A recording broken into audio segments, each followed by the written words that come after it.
আমি কিন্তু আমার জীবনে প্রথম এই মাংসটা রান্না করলাম। কি মাংস রান্না করলাম চলুন দেখি। এখানে কিন্তু আজকে আমি বন গরুর মাংস রান্না করব। কিভাবে রান্নাটা করলাম চলুন দেখি। এখানে কিন্তু পরিমাণ মতো রান্নার তেল দিয়ে দিলাম, 3টি শুকনা মরিচ দিয়ে দিলাম। তারপর এখানে আমি এলাচ, দারুচিনি, তেজপাতা, লবঙ্গ, গোলমরিচ দিয়ে দিলাম। তারপর এখানে কিন্তু পরিমাণ মতো পেঁয়াজ কুচি দিয়ে দিলাম। পেঁয়াজ কুচিটা কিন্তু বেশি করে দিবেন, মাংসতে কিন্তু পেঁয়াজটা বেশি দিলে খেতে বেশি ভালো লাগে। পেঁয়াজটা ভাজা হয়ে গেলে এখানে আমি 2 চামচ রসুন বাটা, 2 চামচ আদা বাটা দিয়ে দিলাম, অল্প পানি দিয়ে দিলাম। তারপর এখানে 2 চামচের মতো মরিচের গুঁড়া দিয়ে দিলাম, 1 চামচ জিরা গুঁড়া দিয়ে দিলাম, 1 চামচ হলুদের গুঁড়া দিয়ে দিলাম, 1 চামচ ধনিয়া গুঁড়া দিয়ে দিলাম, স্বাদ মতো লবণ দিয়ে দিলাম। মশলাটা কিন্তু ভালো করে কষিয়ে নিতে হবে।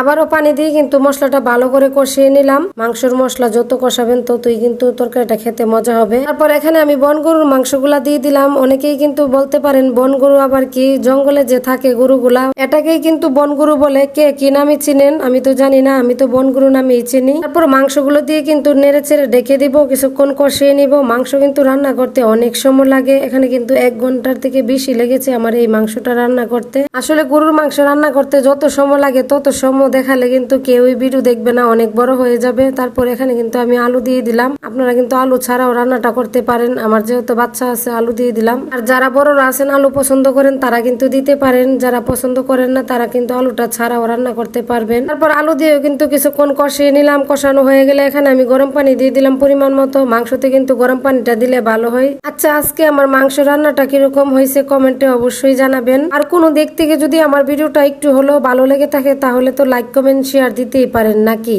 আমার ভিডিওটি দেখার জন্য সবাইকে অসংখ্য ধন্যবাদ। আজকের মতো এ পর্যন্তই। আল্লাহ হাফেজ।